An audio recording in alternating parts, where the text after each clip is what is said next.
Dans cette leçon, on va voir comment saisir les données au clavier. Les données au clavier. Ok. Alors, le goal, c'est de voir comment rendre un script bash interactif. C'est-à-dire dans un script bash où on permet à l'utilisateur à l'aide des messages d'entrer des données. Une fois que les données sont saisies, ces données sont ensuite placées dans des variables qui seront utilisées plus tard dans le script. Ok, pour cela, je vais créer un script qui s'appelle test underscore lecture.sh. Je vais l'éditer, test underscore lecture.sh. Et ici, comme d'habitude, notre script doit commencer par le shebang suivi de binbash. Ok, et donc, on va voir comment saisir les données avec la commande read. Donc read, c'est la commande qui permet de saisir les données au clavier et de les placer dans les variables. Par exemple, ici, je peux créer une interaction. Je vais afficher un message à l'écran pour demander à l'utilisateur d'entrer son nom. Entrez votre nom.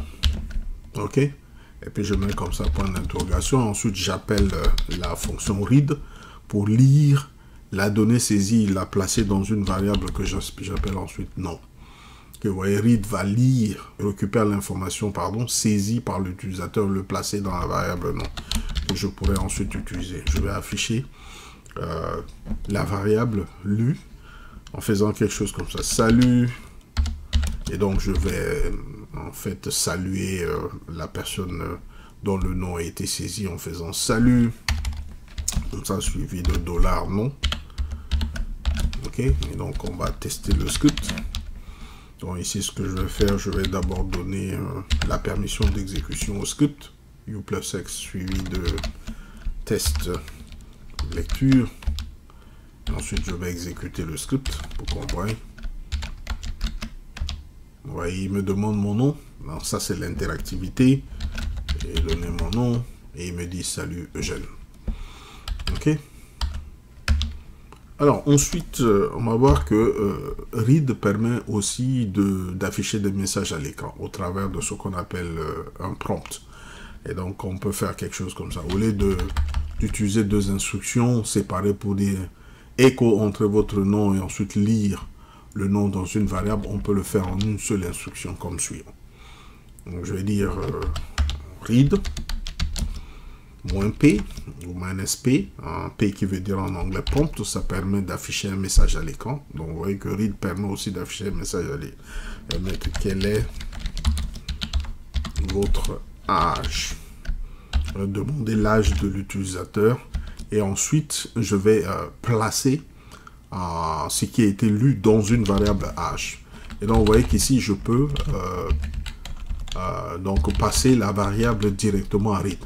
Donc, ce qui sera saisi au clavier sera placé automatiquement dans cette variable. Et je peux ensuite voir l'afficher à l'écran ici. Echo.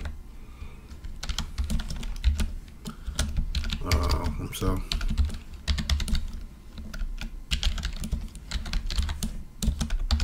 Là, je mets comme ça. H. Et puis, je mets 1 à la fin. OK? Donc, vous voyez qu'ici, read permet de prompt l'utilisateur, comme on le dit en anglais, prompt l'utilisateur. C'est-à-dire qu'il va afficher ce message pour demander à l'utilisateur d'entrer son âge. L'utilisateur va saisir son âge sera placé dans la variable âge et on pourrait y accéder au travers de $âge pour accéder à la valeur saisie. Comment on peut le vérifier ici en le testant. Test underscore lecture. Et il me demande mon nom, je tape Eugène, votre âge, je tape 45. Et vous notez tout simplement que votre âge est 45 ans. OK?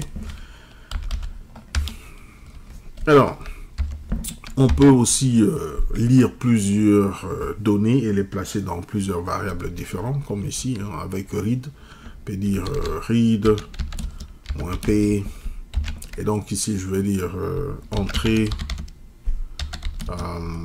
plusieurs, ou bien entrer 3 nombres. Ok, 3 nombres comme ça. Et ça c'est le prompt. Et puis je vais passer 3 variables successives à read.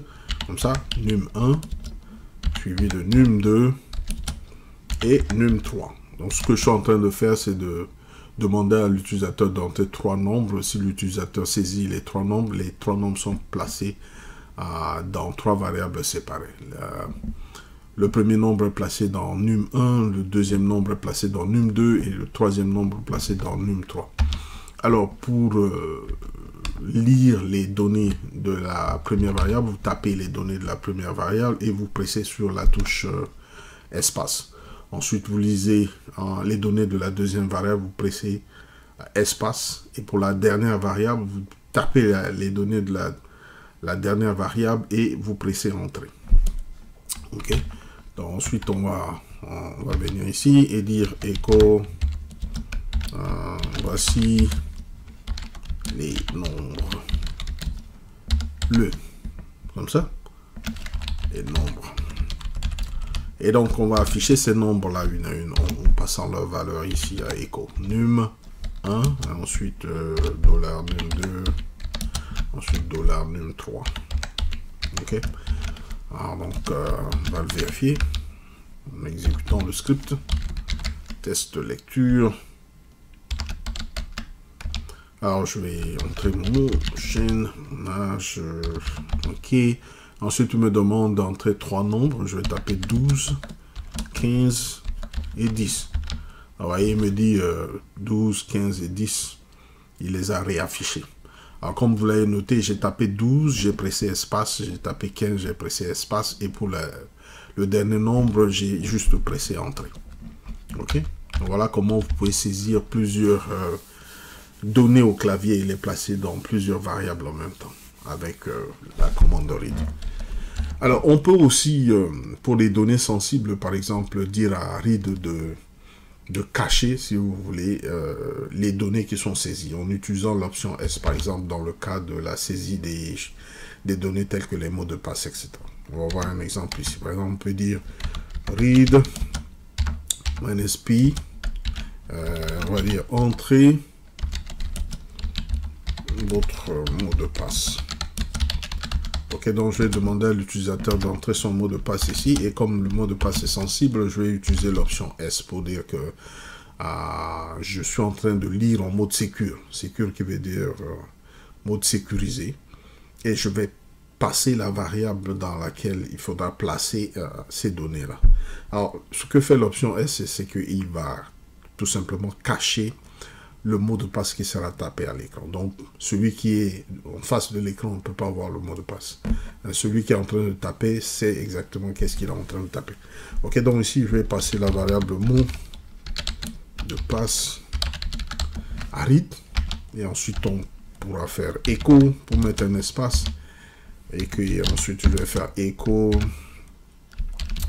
Voici votre mot de passe, juste pour démontrer, en fait, pour montrer quel est le mot de passe qui a été saisi, puisqu'on ne va pas le voir à l'écran. Votre mot de passe.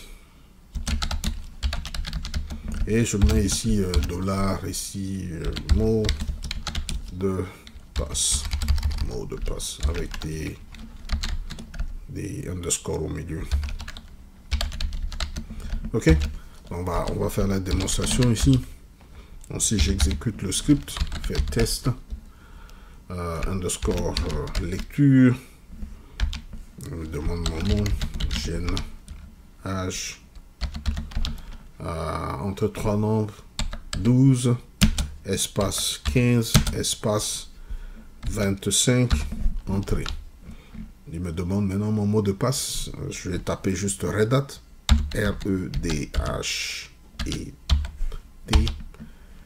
Comme vous le voyez ici, il n'a pas affiché le mot de passe ici. Hein. Il a caché. Et quand je lui ai demandé de m'afficher le mot de passe saisi, il m'a effectivement affiché Red Hat. OK? Alors, repartons sur notre script. Alors, deux fois, par exemple, on peut omettre la variable dans laquelle il faut saisir les données. Donc, par exemple, ici, je peux, si je ne précise pas la variable dans laquelle il faut stocker les données saisies, read va les placer dans une variable prédéfinie qu'on appelle le reply. Ok, comme ici, par exemple, je peux dire read. Ok, donc read -p. Et puis je vais mettre par exemple ici quelle est votre ville. Ok, et là par exemple je ne donne rien, je ne passe aucune variable à read. Et puis je sais que si je ne passe pas de variable à read va le placer dans la variable prédéfinie reply. Donc je peux accéder à ce qui a été saisi par l'utilisateur en invoquant cette variable là ici. Ok, on va mettre tout simplement votre ville est. Et donc ici on lui dit d'afficher ce qui a été placé dans reply pour nous. Et voilà, le reply doit être écrit en majuscule, reply comme en anglais, pour dire réponse. Ok, donc voilà comment on va accéder à ce qui est lu au clavier, même si la variable dans laquelle on doit saisir les choses n'est pas explicitement spécifiée. Ok, je vais sauver le script et je vais exécuter le script ici pour vous permettre de voir comment cela fonctionne. Alors ici, nom, gène, âge 45, je vais dire nombre, 3 nombres, donc je vais mettre 12, 10, 15 par exemple. Et entrez votre mot de passe, je vais mettre bash, il dit dans quelle ville, Woodbridge. Et voilà, il m'affiche Woodbridge. Comme vous le voyez, donc on peut ne pas spécifier la variable dans laquelle il faut saisir les données, mais on sait les retrouver, on peut les retrouver à partir de la variable prédéfinie reply. Je vous remercie et à la prochaine leçon.